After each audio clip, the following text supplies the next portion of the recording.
Frédéric Hensel, bonjour. Merci d'avoir accepté notre invitation. Comme vous le savez, l'Arménie se trouve dans une situation très fragile. Quel lien établissez-vous entre les tensions au Proche-Orient et l'évolution géopolitique dans le Caucase du Sud, notamment en Arménie? Alors, il est bien évident que si le régime de la République islamique d'Iran tombe, ça aura des conséquences. On ne peut pas savoir lesquelles, parce qu'il faudra attendre pour savoir quelles conséquences il y aura sur l'Arménie, de savoir quelle est la nature du nouveau régime au pouvoir. Si c'est le fils du Shah d'Iran, c'est pas la même chose que si c'est les Moudjahidines du peuple. Donc là, il est impossible de dire ce qui pourra se passer après la chute de ce régime. Mais il est bien évident que de toute façon, quoi qu'il arrive dorénavant, quoi qu'il arrive, l'actuelle République islamique d'Iran sortira de la guerre très affaiblie. Or, si ce régime est très affaibli, il n'est pas sûr qu'il puisse encore convaincre la Turquie et l'Azerbaïdjan de ne pas lancer des manœuvres sur le Zangezur, au niveau de l'Arax, sur le corridor sud de l'Arménie. C'est ça qui, aujourd'hui, me semble-t-il, est la question essentielle. Je suis assez optimiste sur la Turquie. Je ne pense pas que la Turquie ira franchir la frontière pour aller violer la souveraineté d'un État reconnu comme l'Arménie, parce que les sanctions européennes pourraient être très dures sur la Turquie. En revanche, l'Azerbaïdjan, si le traité de paix n'est pas rapidement trouvé avec l'Arménie, il n'est pas impossible que l'Azerbaïdjan soit tenté de pousser son avantage militaire et de s'emparer du sud du corridor du Zangezur. Je ne dis pas que c'est probable, c'est peu probable, mais c'est l'une des hypothèses malgré tout possibles si la République islamique d'Iran venait à perdre une grande partie de ses capacités diplomatiques, économiques et militaires. Merci. Certains experts iraniens suggèrent que l'Arménie devrait renforcer ses liens avec la France et l'Inde pour contenir la menace azerbaïdjanaise. Dans ce scénario, quel rôle concret la France pourrait-elle jouer? Quels seraient ses leviers d'action réels? Alors, c'est une question centrale. D'abord, je pense que ceux qui considèrent que l'Arménie doit absolument et impérativement se rapprocher de la France ont raison. Pour une raison extrêmement simple que vous connaissez, c'est l'État au monde le plus favorable à l'Arménie. Je ne crois pas qu'il y en ait un deuxième. Certains parlaient de la Russie. Non, la Russie a trahi l'Arménie en 2020, comme elle trahit d'autres de ses alliés, comme par exemple Assad en 2024. Donc la Russie n'est absolument pas crédible. Ensuite, l'Union européenne. Oui, mais l'Union européenne entretient des attaches moins fortes avec l'Arménie que spécifiquement la France. Par ailleurs, le gaz de l'Azerbaïdjan, depuis la guerre en Ukraine, est considéré par l'Union européenne comme relativement stratégique. Et donc, de ce point de vue-là, je ne suis pas sûr qu'un autre État de l'Union européenne puisse apporter autant à l'Arménie que la France pourrait le faire. Troisième point, la France est l'un des rares pays d'Europe et d'Occident d'ailleurs à être en capacité de fournir des armes extrêmement performantes à l'Arménie. Et vous savez qu'un accord dans ce sens a été signé il y a environ 1 an et demi entre la France et la République d'Arménie. Oui. Bon. Donc je vous dirais que à tout point de vue, bien sûr, l'Arménie d'abord doit quitter le giron russe, qui a été extrêmement néfaste ces dernières années, et doit rejoindre un giron occidental. Mais lequel? Je pense que M. Trump ne s'intéresse absolument pas à l'Arménie et qu'il ne sait pas où la situer sur une carte du monde. Donc, en réalité, tant qu'il sera au pouvoir, il n'y aura rien à attendre des États-Unis. Donc, oui, je pense que là, pour l'instant, la seule solution, c'est effectivement un rapprochement considérable avec la France. Merci. Et un peu ce qui se passe entre l'Iran et l'Israël. L'Israël ne confirme, ne renie officiellement la possession de l'arme nucléaire, tout en exigeant que l'Iran renonce à son programme nucléaire. De son côté, l'Iran affirme que ses ambitions sont strictement pacifiques. Selon vous, qui manipule dans la réalité ce genre de déclaration et quelles sont les véritables intentions stratégiques ou politiques dissimulées derrière ces positions?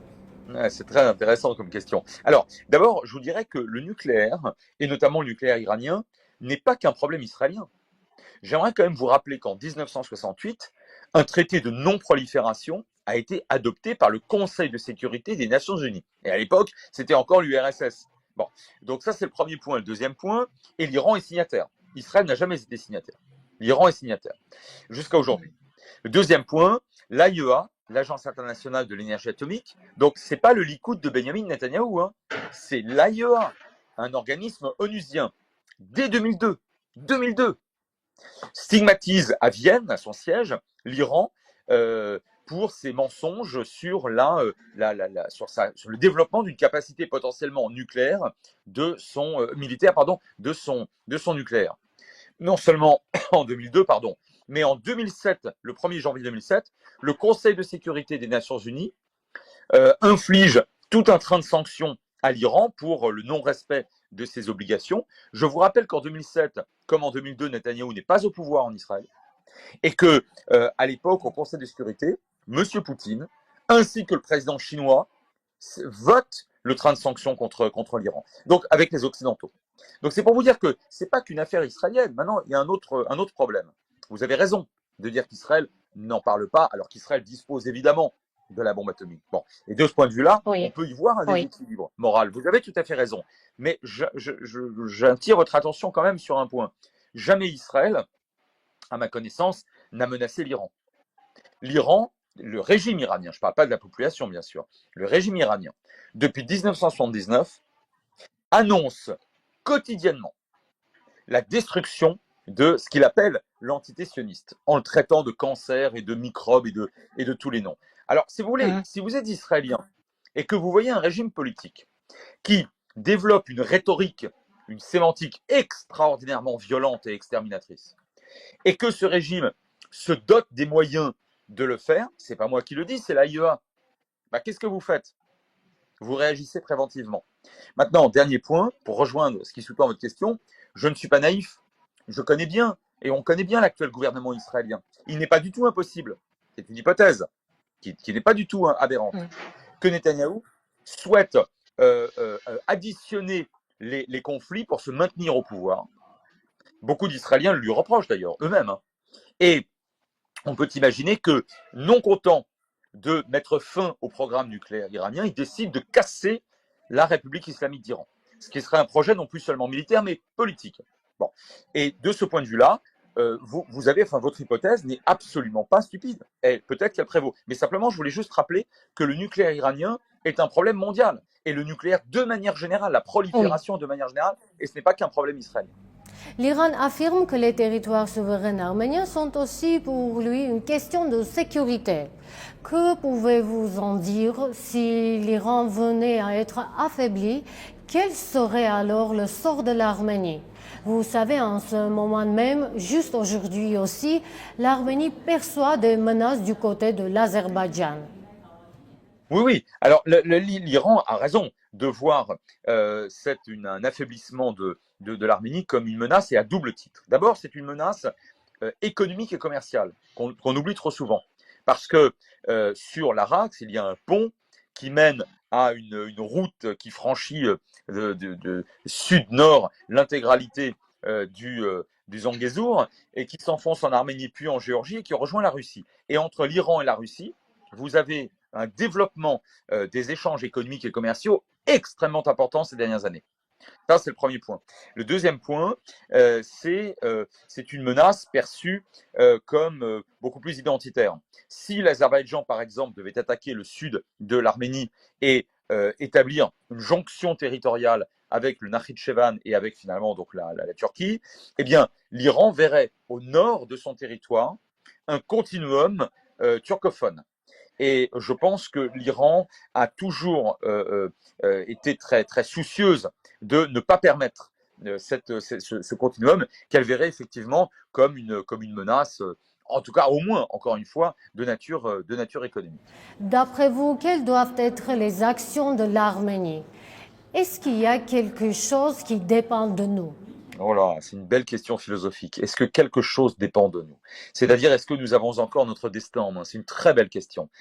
Alors, je vais vous dire, je pense que dans l'état géopolitique de l'Arménie actuelle, il n'y a pour l'instant aucune espèce d'option militaire.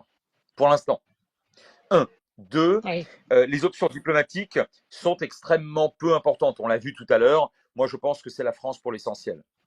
Trois, je pense que un gouvernement arménien, des gouvernements arméniens, devraient impérativement consacrer des moyens très importants à deux secteurs très précis.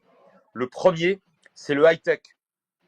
Le high-tech, et il y a des ingénieurs en Arménie, d'excellents ingénieurs en Arménie. Il y a une école polytechnique. Je vous dis ça parce que les États, même faibles, dont les ressources naturelles commercialisables sont très peu nombreuses, je pense à la Suède, je pense à Israël évidemment, je pense à Singapour, je pense à la Corée du Sud, je pense même au Rwanda maintenant. Des États de ce type-là, lorsqu'ils se mettent à faire du high-tech, à produire des services ou des objets high-tech, s'enrichissent davantage qu'en faisant de la rente. Ils s'enrichissent davantage. Et ce sont des boosters de puissance. Donc il faut investir dans le high-tech. C'est pas le plus cher d'ailleurs. Un. Deux, il faut impérativement, et ça l'Arménie peut encore le faire, investir dans la démographie. La démographie arménienne est catastrophique. Je le dis depuis des dizaines d'années. Je le disais lorsque je me rendais à l'Artsakh à l'époque avec un ami à plusieurs reprises d'ailleurs, ou en conférence ou en colloque. Je le disais encore récemment en allant faire une conférence à Yerevan. La démographie arménienne est désastreuse au point où, en deçà d'un certain seuil, elle ne sera plus crédible sur le plan du poids économique, commercial, ingénierial et bien évidemment à terme peut-être militaire. Et c'est pas le plus cher de faire du social en faveur des femmes qui veulent avoir un enfant, deux enfants, trois enfants de la part de l'État. Ce n'est pas très cher, ce ne sont pas des investissements très lourds. Et j'ai du mal à comprendre pour quelles raisons les gouvernements arméniens successifs ne se sont pas davantage consacrés à ces deux secteurs extrêmement salutaires. Et vous voyez, je réponds à votre question. Ça, c'est encore entre les mains de l'Arménie. Ça, c'est pour l'avenir. Mais en ce moment-là, voyez-vous une menace de guerre dans les prochains jours, dans les prochains mois? Non, je crois pas. Je crois que l'Azerbaïdjan a obtenu une victoire nette et totale en 2020. Je crois que depuis, elle a été sollicitée par l'Union européenne, et notamment sur la question du gaz dont je parlais tout à l'heure. Elle n'aurait pas un intérêt, comment dirais-je, prosaïque, oui, économique et peut-être même pas diplomatique, à aller s'attaquer à un État souverain. Je pense que si elle le faisait, la France entraînerait l'Union européenne dans un train de sanctions extrêmement lourd. Et à la fin des fins, que gagnerait Bakou? Je vois pas, j'arrive pas à imaginer. Si vous voulez, je pense que l'Azerbaïdjan préférera à court terme signer ce traité de paix qui lui permettra d'augmenter son commerce sur la rive de l'Araxe, vers le Nakhitchevan et la Turquie, sans avoir besoin de faire la guerre. Je ne vois pas pourquoi. Oui, mais chaque jour, nous voyons que l'Azerbaïdjan pose de nouvelles exigences avant de signer ce traité de paix. L'Azerbaïdjan veut, comme on dit, le corridor de Zangezur. Ce sont des revendications, si ma mémoire est bonne, je parle sous votre contrôle. Ce que revendique l'Azerbaïdjan, c'est une facilité commerciale, économique, pour aller, comment dirais-je, faire du commerce et voyager entre le Nakhitchevan et elle-même, la République de l'Azerbaïdjan. Mais il ne s'agit pas d'un transfert de souveraineté. À ma connaissance, ce n'est pas possible. D'ailleurs, ce ne serait pas acceptable en droit international. Donc, je pense que pour l'instant, tant qu'il s'agit de préserver la République d'Arménie dans la petite Arménie actuelle, dans ses frontières internationalement reconnues, pour moi, c'est le maximum que l'Arménie puisse exiger. Je pense que l'Azerbaïdjan va exiger une modification constitutionnelle en Arménie. Et je pense que le gouvernement arménien devrait accepter. D'abord parce qu'un papier, aujourd'hui on le modifie, demain on pourra le remodifier. Deuxièmement, il n'a pas le choix. Oui. Aujourd'hui, le rapport de force militaire et économique est si catastrophique qu'il faut tenir compte de ces rapports de force, malheureusement. Votre mot de finale de notre interview? La résilience et la détermination. Le peuple arménien est l'un des plus anciens au monde, c'est l'un des plus résilients au monde, c'est l'un des plus endurants, sans doute l'un des plus courageux, et il n'y a aucune raison pour que aujourd'hui les Arméniens qui ont connu d'autres grands malheurs dans l'histoire, et à commencer bien sûr par le génocide de 1915 et d'autres terribles massacres à la fin du 19e siècle et encore d'autres avanies dans l'histoire, il n'y a aucune raison pour qu'aujourd'hui les Arméniens disent on jette l'éponge, on arrête le combat, c'est terminé et adieu. Je pense que l'une des principales ressources du peuple arménien, outre évidemment une diaspora encore très vivante, importante, puissante et active, c'est cette phénoménale résilience. Il faut absolument compter sur le temps qui passe et en attendant, courber les chines, baisser la tête, se renforcer là où on doit se renforcer et ensuite repartir de plus belle plus tard. Merci beaucoup, Monsieur Ansel. Merci d'avoir accordé cette interview. Restons en contact.